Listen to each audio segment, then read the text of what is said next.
taste, but I know you care. Bring it over to my plate. You don't know what you do. Your body like speaks to me. You don't know what you do.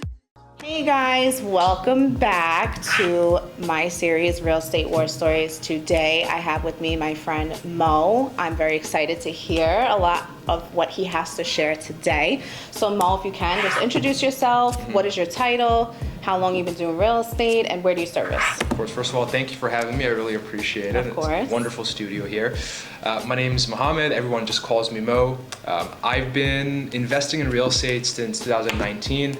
And I decided at the end of 2020, I was like, you know what? Why am I working, at a corporate job? I come from a corporate software sales background. Okay. So I decided to quit my job and get my license. So Wow. I'm still a newbie real estate agent. I actually hit my 12-month mark 2 weeks ago. Congratulations. So still very new. And I've been learning since, lots of ups, lots of downs as well, especially in this crazy market. And I'm hoping I could share some of my war stories with you too. Maybe someone might learn something, you never know. Absolutely, that's why we're doing this. Why did you decide to leave corporate and to get started into real estate? Like, what was it about real estate? I think there's a couple of different reasons. I'd be lying if I told you I wanted more, I enjoyed the control and just being able to work for myself. For me, real estate was something like I'm super passionate about. When I first started investing back in 2019, I had a conversation with a tenant who's still there now. He was just super grateful to be able to, rent out the property that I rented out to him. And it just got me excited about how I could make money in real estate and also positively affect people's lives. So that was like the spark I needed. And then I had to take a couple of years just to save up enough money to do so.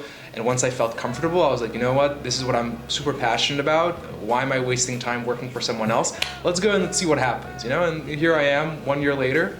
I'm still alive. History. I'm still alive. Yeah. All right, awesome. So then we'll just get right into it. Of course. What is one real estate war story, or war stories if you want to share more than one, of course, that you would like to share with us today? Okay, I think definitely 2 war stories. The first was really interesting. So as you know, 2022, actually earlier on 2022, it was still a seller's market, right? So I, as a new agent, I unfortunately wasn't able to work with a lot of sellers because no one wanted to give me the time of day.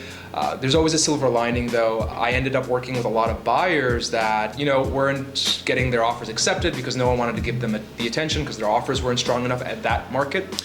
So I ended up building a really good relationship with a client of mine who was a buyer who was looking for a single family home for herself and her family. And I've been working with her for like 6-7 months up until this point. And there was a property that we really liked on Long Island in Uniondale. So we were like, hey, you know what? The family loves it. Let's put an offer on it, right? So day one, we submit the offer. The broker on the other side actually confirmed that, hey, he received the offer, which is always a good sign, especially when they're very responsive. It doesn't let you know, you're not wondering what's going on. The next day, my buyer calls me. And this is in the middle while I'm driving between appointments. She calls me and she's like, hey Mo, just want to let you know the listing agent reached out to me because he said he could help improve her chances of getting the offer accepted. And I'm immediately like, whoa, hang on. I started thinking maybe I did something wrong when I submitted the offer sheet. I was like, did I put her phone number, any contact information in there? Because as you know, we just put their first or last name and the offer details. So I started thinking what's going on, and I'm, while I'm talking to her, I'm pulling up my phone as I'm driving between appointments, trying to pull up the offer sheet to see if I did something wrong. And luckily the offer sheet had none of her information besides her name. So she was saying, yeah, the agent reached out to me. He had a really good option. He said, hey, look, let's resubmit the offer through him, and that'll give me a better chance of getting the offer accepted. So this agent was trying to go behind your back? Exactly. So I was like, whoa, Shirley. Bad business, by the way. No bueno. It's not good at all. And in situations like that, you always have to pick the higher road and just be as professional as possible. So I, thankfully, because I had that relationship built with my buyer, because obviously no one was giving us attention earlier on, and then, she sort of stuck through with me. I was able to explain to her, hey, look, number one, this is very unethical. Number two, if the agent's doing this right now, imagine what's going to happen after you start going through with the process. And number three, look, if you want to do this, I advise you against it. But if this is what you ultimately want to do, go ahead and do it. And she, cooler heads prevailed, and she understood where I was coming from. She said, okay, you know what? I'm going to do what you tell me to do since we've been working together for so long. After a couple of days, and then I'm still trying to wrap my head around what's going on, how they even got the contact information. My client's daughter ends up telling me that the broker was someone they had initially reached out to like 8-9 months ago when they first started the process. So when the guy saw the offer come in with her name on it, he must have immediately made that connection, because up until this point, I had never even seen him. There was a lockbox at the open house, at the listing, so we had never interacted. So that's why I figured he got the information, or maybe he had like a CRM or something. So it was an innocent mistake. I wouldn't say it was an innocent mistake, because he got the information, he knew he had her contact number, so he just tried to reach out and say, hey, you want to resubmit this offer again for me? Okay. Which thankfully they didn't go ahead with the offer. They decided to say, hey, you know what, I'm gonna listen to what Mo's telling me, because you built that relationship with your client. And that's the most important thing. At the end of the day, the relationship is the most important thing. If you put the client experience first, not the money, the relationship is there, and then the money always follows. Correct. So that was very interesting for me, because up until that point, I'm very new in real estate, and no one told me to expect situations like that.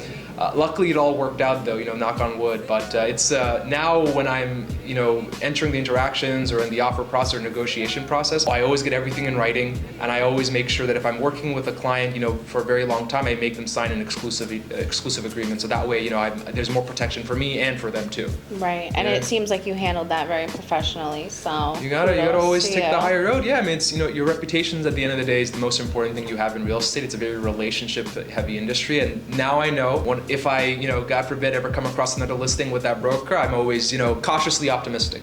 Yeah, to say the least. Yeah. And you said you had another one you wanted to share? I did have another one. This one's more so. The first one was when the broker was a little bit shady. This one's when my client, another buyer that I was working with, was a little bit icky situation. So she had reached out to me and was in like a very desperate situation where she was like, hey, my landlord said the lease is expiring and I have to find another property by X number of months or else it's not going to work out, and I'm going to be on the streets. Something that like really got me really emotional. And I was like, hey, I need to prioritize this person, even though their budget was a little bit lower than what I'm typically used to working with. I was like, hey, you know what? I'm helping someone out. This is why I got into real estate. So this took, I would say, 3 months of like shopping around while we were in a seller's market. We got an offer accepted. Contract signed. We're in underwriting, Felicia, okay? So we're in underwriting, right? Their deposit's already been given, they're going through underwriting process. The loan officer calls me. He's like, hey Mo, do you know where your clients are currently living? I was like, I gave him the address. I said, hey, this is the information that I have. Said, yeah. Do you know if they own that property, or do you know if they're like renting? That hey, she told me they were renting. I figured you may have already spoken about that earlier. And he's like, yeah, that's what they told me too. So we're going through the process right now. They have like bankruptcies from a couple of years ago, and they haven't paid rent in a few years, and they're actually squatting in that home. Oh wow. They're squatting in that home that they used to own, and the bank foreclosed on. But they never brought it up to me, never brought it up to the loan officer. And I was like, I was desperate. I was like, hey, so can we work something? Where do we go from here, Mr. Loan Officer? Do you have a solution? He's like, listen, if you were a bank, would you give a loan out to someone that burned you like 2 years ago? I'm like, no. Like, yeah, then you have my answer. So I had to scrap that altogether, but it's where I learned to, one, qualify a lot harder, especially when I'm working with buyers, and number two, don't be afraid to fire clients. Sometimes you have to, like your time is also valuable, especially if you're a great agent like yourself. Oh, thank you. You have to invest your time and energy into the relationships that will matter. And if you say no to one person, it means you're saying yes to yourself and yes to another client that is actually serious and appreciates your value in the business.